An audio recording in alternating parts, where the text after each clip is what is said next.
It was about 1 year ago that we started building our DIY putting green at our farm that we were moving to and building a house.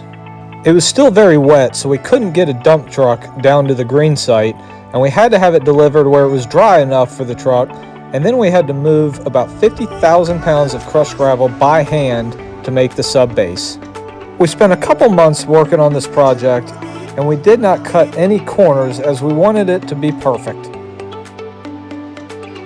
We videoed every step of the way, and you can see those videos in our DIY putting green build playlist, but we also made one long video of the whole build, and that video recently took off on us, getting nearly 250,000 views. And with those views, we started to get a lot of great comments.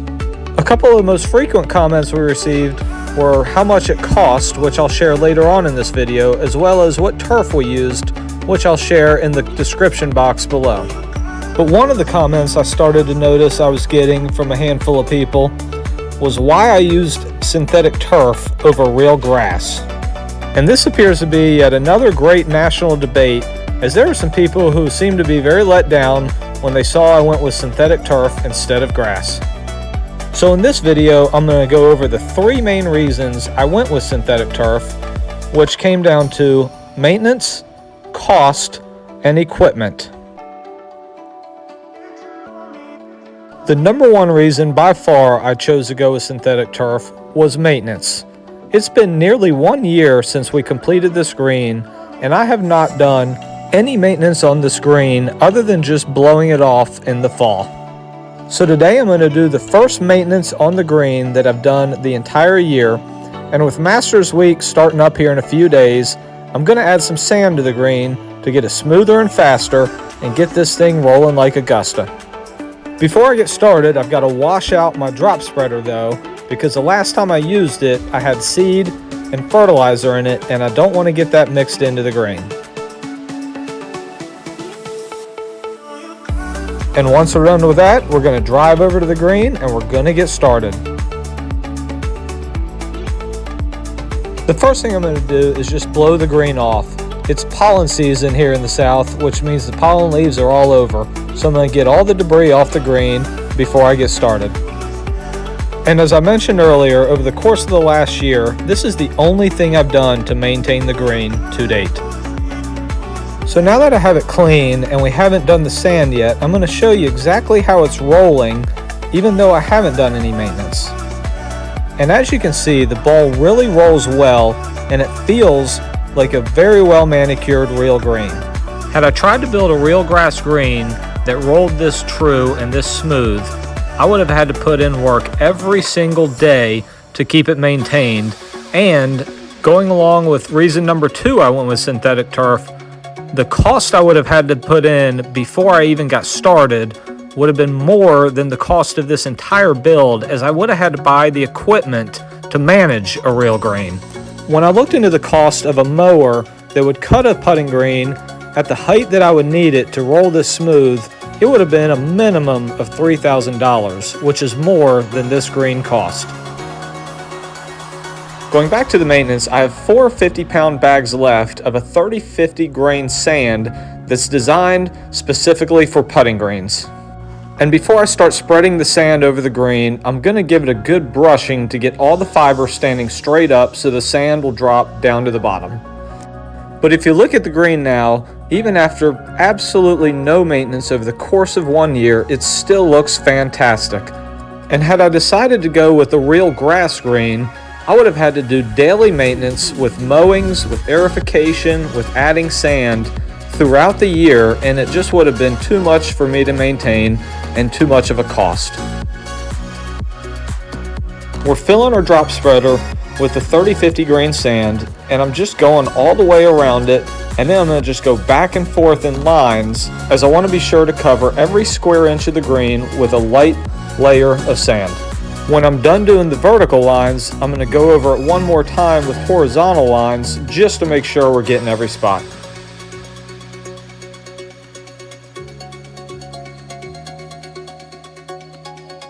When I finished building the green last year, I added 1,100 pounds of sand at that time.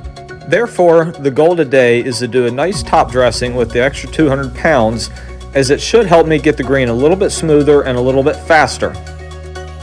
This green is approximately 400 square feet, and it was recommended to use about 400 pounds of sand per square foot. But I decided to go with less sand to get started because I do have some undulation in the green, and with my kids playing on the green, I don't want it so fast that they can't keep the ball on the green when they're putting down the hill. By adding the sand in intervals, it's allowing me to let it settle in, get some rain on it, roll a lot of putts, and then slowly increase the speed to where I feel like it's perfect. While I don't have a stent meter, my guess is that this thing was rolling somewhere between about 9.5 to 10, and by adding a little bit of sand, I'm hoping to get it more to the 10 to 10.5 range. But with Masters Week starting in a few days, it's tempting to get the speed a whole lot faster. However, with synthetic turf, it's very difficult to go backwards in speed, so we're going to go about it slowly. And after spreading all the sand out, I just go in with a broom and I gently brush it into the fibers. And once I'm done with that and feel like I've got it as even as I can, I'm going to go over with my roller to get it really smooth and really flat.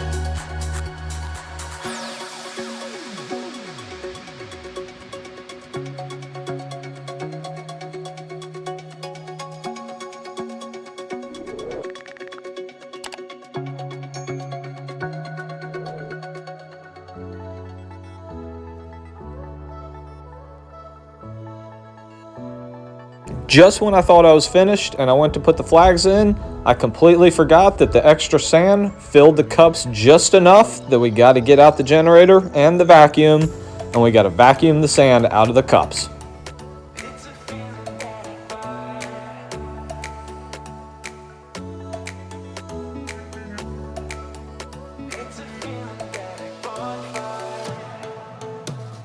At this point, it was time to put the equipment away, get the lawnmower out so we could mow the fairway a little bit lower, and then we were going to get some golf balls and a putter out and test out the new speed.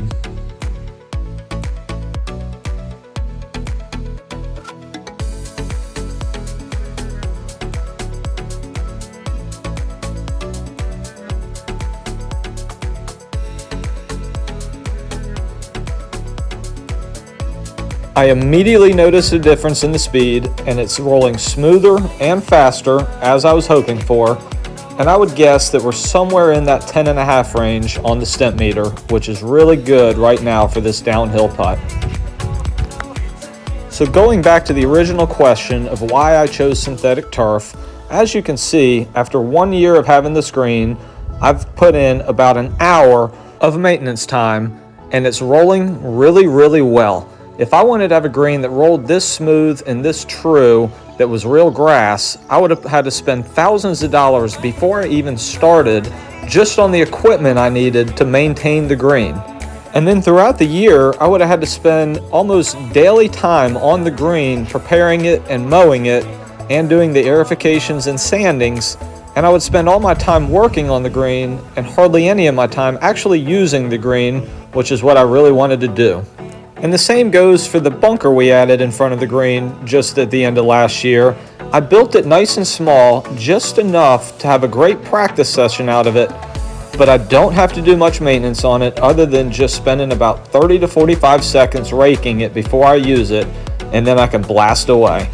And I will say, after sanding the green, that I noticed a very noticeable difference in how the ball was held from the bunker shots, and it's holding up much more like a real green with the additional sand. So for the final part that a lot of you are anxiously awaiting, what was the cost of building this green?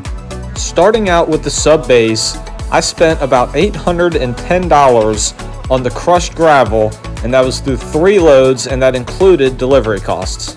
The most expensive part of the build was the cost of the actual turf, and I bought a 29 by 15 foot cut of turf from Turf Factory Direct, and it cost me $1,400. Next up was the landscape edging that I used to do the outline of the green, and I spent about $120 on that. If I had to do it again though, I probably would have gone with a little bit higher quality of a material such as a bender board, but so far it's holding up very well. For the sand, I purchased 25 bags of the 3050 silica sand, and that cost about $380. I will warn you that if you go with turf that requires infill, the sand you get is critically important.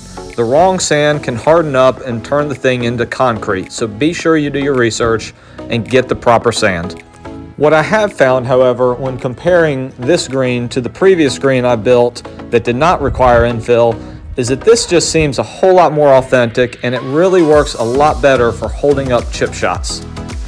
The cheapest part of the build was the landscape staples.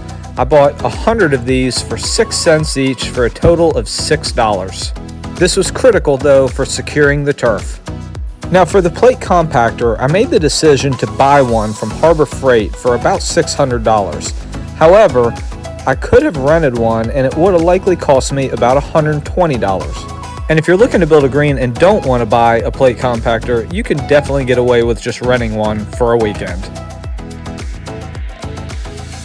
The final cost to keep in mind is just for leveling sand, as you'll want to use that to smooth out the subbase, and I bought about 4 bags for a total of $20. This brought the total cost of our entire build to $2,856. My guess is had we hired a professional to do this, it probably would have cost in the $8,000 to $10,000 range.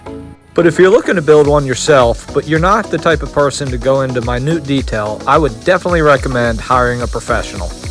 And as for the great debate between using synthetic turf versus real grass, my only answer is, who really cares? Just build whatever you want to build and whatever you're willing to maintain, as long as you're ready to have a lot of fun on it.